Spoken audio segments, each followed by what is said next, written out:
Bonjour et bienvenue sur France 24 et sur Radio France Internationale pour une interview exclusive avec Abdoulaye Diop, le ministre malien des Affaires étrangères. Il est avec nous depuis Bruxelles. Et avec moi pour cette interview, Christophe Boisbouvier de RFI. Monsieur le ministre, bonjour. Bonjour Marc. Monsieur le ministre, suite à l'annonce par le Danemark du retrait de ses troupes spéciales du Mali, le ministre français des Affaires étrangères, Jean-Yves Le Drian, a dénoncé, je le cite, des mesures irresponsables prises par une junte, à nouveau je le cite, illégitime. Votre réaction? Ma réaction, c'est surprenant de la part d'un diplomate de la trempe de M. Le Drian qui parle au nom d'un grand pays, la France. Ce sont des propos empreints de mépris, ce sont des propos que je condamne, qui sont inacceptables. Et je crois que les insultes ne sont pas une preuve de grandeur. Il est bon que M. Le Drian comprenne que ce ne sont pas les insultes qui règlent le problème entre nations, que ce que nous attendons de la France, grande nation, qu'elle puisse avoir une attitude constructive, moins agressive, moins hostile et moins empreinte de mépris vis-à-vis des autorités maliennes qui incarnent aujourd'hui la souveraineté de notre pays. Alors, on va revenir sur Takuba, mais tout d'abord sur Paris. Vous parlez de mépris, vous parlez d'insultes. Alors, une question simple, enfin plusieurs questions simples. Est-ce que vous allez exiger des excuses de Paris? Est-ce que vous songez, par exemple, à prendre des mesures telles que le rappel de votre ambassadeur en France ou convoquer l'ambassadeur de France à Bamako? Le Mali n'exclut rien de la table si la souveraineté et le peuple malien ne sont pas respectés. Nous ne demandons pas des excuses à Paris, nous demandons que Paris nous respecte en tant que pays. Nous respectons la France, nous respectons le peuple français.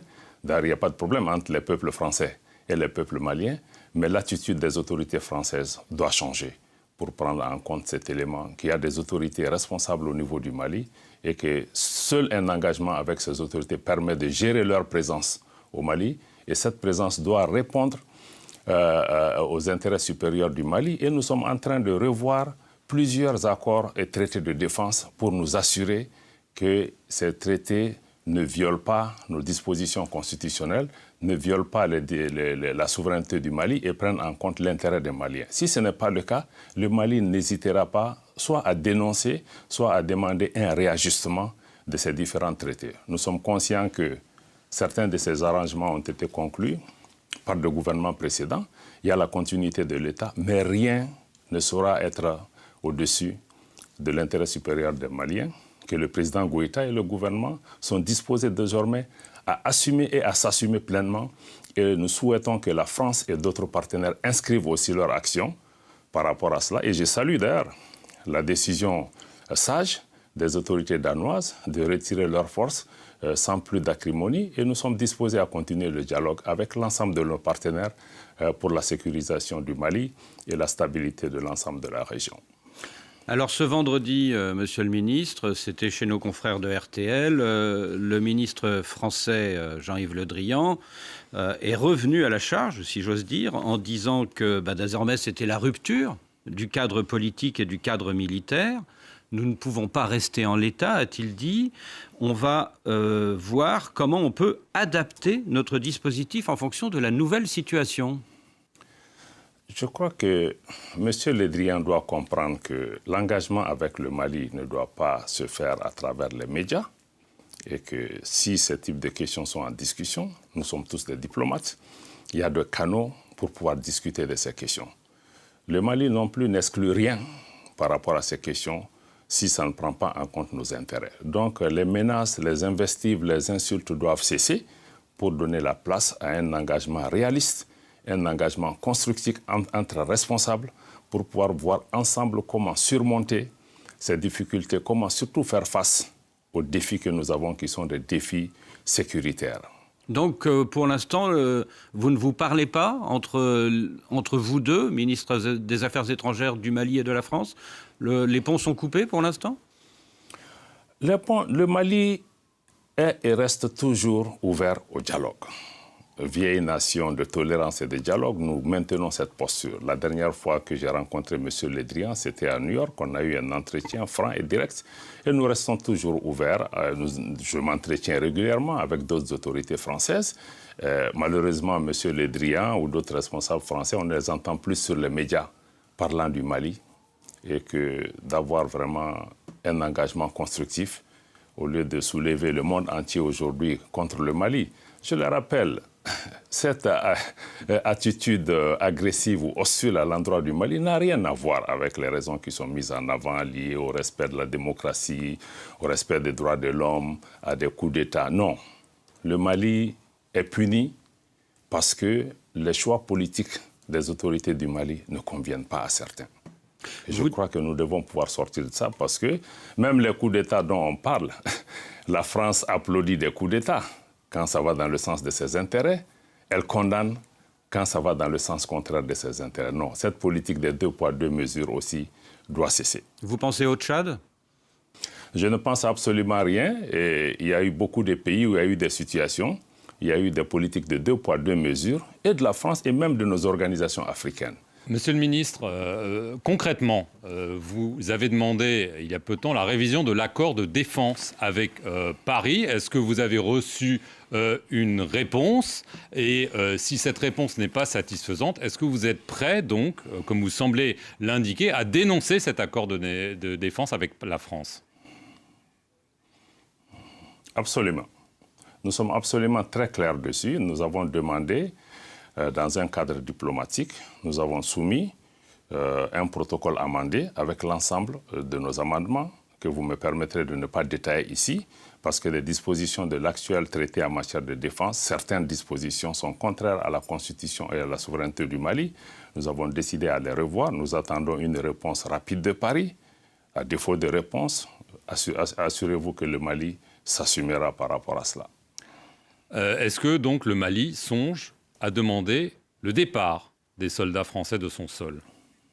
Cette question n'est pas pour le moment sur la table. Mais elle le sera, visiblement, puisque, vu la situation et vu votre ton et les rapports avec Paris qui se tendent, c'est quand même une possibilité que vous disiez, en effet, ça ne marche pas depuis des années, les soldats français ne font pas le job, entre guillemets, il faut qu'ils partent. Ce qui est sûr, c'est que pour le Mali, si une présence à un moment donné est jugée contraire aux intérêts du Mali, nous n'hésiterons pas à nous assumer. Mais nous n'en sommes pas là. Qu'est-ce que vous répondez à Jean-Yves Le Drian qui dit qu'il faut rester digne au regard des 53 soldats français tombés au Mali ? Je demanderai à M. Le Drian de rester digne aussi parce que avant, nous reconnaissons les sacrifices des soldats français. L'intervention française qui a été décidée au Mali a été faite dans un bon état d'esprit d'aider notre pays. Nous apprécions cela. Nous apprécions tous les concours qui ont été faits dans ce cadre-là. Mais aussi, on doit comprendre qu'avant que la France ne vole le secours du Mali, le Mali et les Africains aussi sont venus mourir ici en Europe pour la libération et la liberté de ces pays. Donc nous avons tous des dettes de sang les uns envers les autres. Mais essayons de dépasser cela et de bâtir des cadres qui nous permettent vraiment de répondre aux solutions et pas à travers des dictats, des menaces, des invectives. Je crois que ça se fera seulement dans le cadre de nos intérêts mutuels, dans le cadre du respect dû à chacun, mais qu'on arrête cette mobilisation, toute cette campagne de dénigrement contre les autorités maliennes. Nous ne sommes pas impressionnés par cela. Monsieur le ministre, vous nous avez parlé de la Russie parmi les partenaires du Mali. Or, il y a quelques jours, le général américain Stephen Townsend, qui commande AFRICOM, a affirmé le groupe Wagner, c'est-à-dire les paramilitaires et mercenaires russes. Le groupe Wagner est au Mali. Ils sont plusieurs centaines. Le monde entier le voit et cela nous préoccupe. Est-ce que vous confirmez ? Encore une fois, je ne suis pas plus impressionné. Vous savez, c'est la même Amérique, notamment à travers le général Colin Powell, qui, au Conseil de sécurité des Nations Unies, a montré des photos satellitaires et des preuves au monde entier qui nous ont tous convaincus que l'Irak dépose d'armes de destruction massive. La suite de l'histoire, vous la connaissez, elle était totalement fausse. Donc ce sont des mensonges ? Ça a été mené à ce pays, absolument. Et pourtant, le commandant américain d'Africom ajoute que Wagner bénéficie du soutien d'avions de l'armée russe pour son déploiement. Ce que je peux vous dire et que nous avons dit de façon constante, le gouvernement du Mali a fait un communiqué absolument très clair sur la question. La coopération avec la Russie est une coopération historique.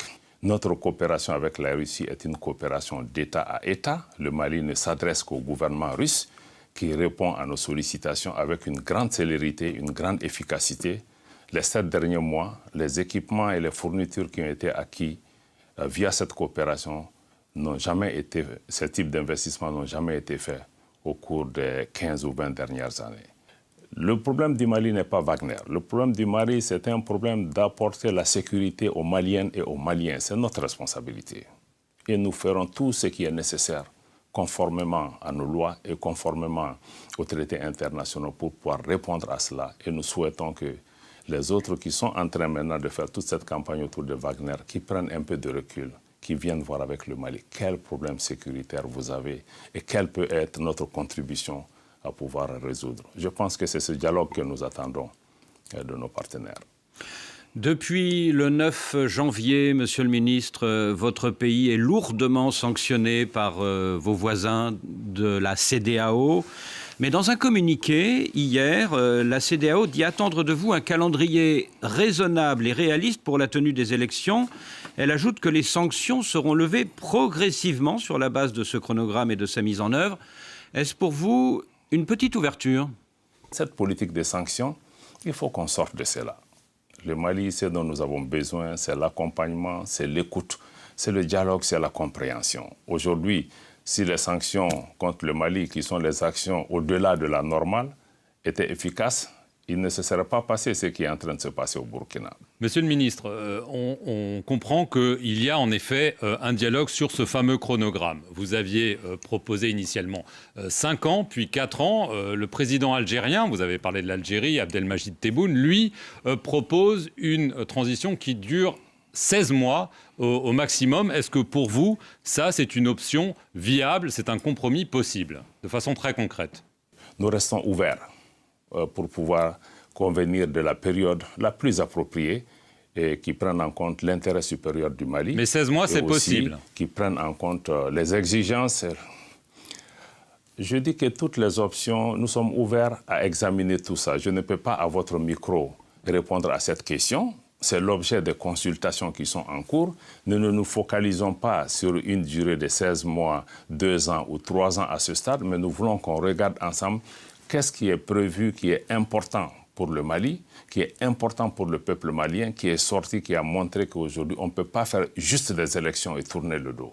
Si on est d'accord sur ça, nous sommes ouverts. Si le temps que le Mali propose est trop long, si des partenaires dans la discussion arrivent à nous convaincre d'une durée moindre, il faut qu'on regarde quels pas les partenaires doivent faire pour aider le Mali à pouvoir faire les choses dans une durée relativement plus courte que ce qui a été demandé. Vous dites, Monsieur le ministre, que le coup d'État au Burkina Faso prouve l'inefficacité des mesures CEDEAO contre votre pays. Est-ce à dire que quand vous avez appris ce coup d'État lundi dernier, vous avez applaudi, vous vous êtes senti moins seul? Nous n'avons pas applaudi. Vous savez, toute rupture de l'ordre constitutionnel n'est pas normale. Et c'est des situations qui rappellent aussi, qui d'abord créent de l'inquiétude et de l'incertitude par rapport à l'avenir de ces pays. Mais en même temps, il faut comprendre que les coups d'État eux-mêmes viennent souvent des problèmes de gouvernance qui n'ont pas été traités ou qui n'ont pas été bien traités. Dans le cas particulier du Burkina, comme dans celui du Mali, qui est aussi emblématique de la situation de l'ensemble du Sahel, le traitement des questions sécuritaires et les réponses qui ont été apportées sont aujourd'hui des questions qui préoccupent nos populations. Nos populations sont exaspérées par cette insécurité qui ne fait que grandir et demandent des résultats au pouvoir politique, demandent des résultats aux militaires. Je ne suis pas fondé de donner une appréciation sur ce qui se passe au Burkina. Je fais confiance au génie du peuple burkinabé pour pouvoir apporter des réponses. Nous sommes un voisin, nous demeurons solidaires du combat du peuple burkinabé, mais notre préoccupation, c'est de répondre aux besoins des Maliens. Nous restons ouverts à cheminer avec l'ensemble des peuples de la région et de l'ensemble des peuples africains qui partagent notre vision. Alors, est-ce que vous avez pris attache avec les militaires désormais au pouvoir à Ouagadougou? Est-ce que, par exemple, les colonels Goïta et Damiba se sont parlé? Personnellement, je n'ai pas d'informations à ce niveau, mais le Mali parle à tout le monde. Nous parlons à tous nos frères, quelles que soient les conditions dans lesquelles ils se trouvent, parce que nous partageons les mêmes frontières, nous avons des destins communs, et nous pensons que seulement c'est dans le dialogue et la concertation que nous pouvons trouver des solutions, loin de nous toute idée de donner des leçons à qui que ce soit. Et d'un mot, Monsieur le Ministre, il nous reste quelques secondes. Pensez-vous qu'après ce troisième coup d'État dans un pays de la CEDEAO, eh bien, cette CEDEAO, va devoir changer d'attitude à votre égard? Nous l'espérons. Nous l'espérons, parce que c'est ce que nous essayons d'expliquer. Nos organisations, la CEDEAO ou l'Union africaine, ils doivent changer de logiciel de notre point de vue, qu'on doit sortir un peu de ces manuels, de ces playbooks qui disent un peu quand il y a un coup d'État, bon, on sort, on condamne, on fait un sommet extraordinaire, on donne 5, 6, 7 mois. Les situations sont différentes, les problèmes sont différents. Et qu'on prenne le temps de regarder, qu'on regarde seulement qu'il n'y a pas que le coup d'État à gérer. Il y a des changements anticonstitutionnels qui se passent dans nos pays où nos organisations restent les bras croisés. Elles ne font rien pour faire face à cela. Et aujourd'hui, c'est ce même traitement de la géométrie variable qui pose problème. Donc nous devons évaluer l'ensemble de nos dispositifs de réponse à ces changements anticonstitutionnels, coup d'État militaire ou coup d'État civil, pour pouvoir apporter des solutions. Soyons à l'écoute des populations. Dans le cas du Mali, nous avons vu les populations qui sont sorties massivement pour rejeter cette politique de la CEDEAO. Nous avons vu aussi dans l'ensemble des capitales, beaucoup de pays africains, la jeunesse est sortie pour dire ce qu'elle veut. Prenons le temps nécessaire d'écouter nos jeunes, prenons le temps d'écouter les préoccupations de nos populations et de trouver entre Africains les moyens nécessaires. Et nous dénonçons encore une fois aujourd'hui l'instrumentalisation de nos organisations régionales à d'autres desseins inavoués, qu'on laisse les Africains eux-mêmes trouver les moyens, des solutions africaines à nos problèmes. Et nos partenaires sont toujours les bienvenus. Mais je crois que leur contribution n'aille pas au-delà, parce qu'ils ne sont pas membres de ces organisations. Merci, Monsieur le Ministre, d'avoir répondu à nos questions. Et merci à vous de nous avoir suivis sur nos deux médias, France 24 et Radio France Internationale.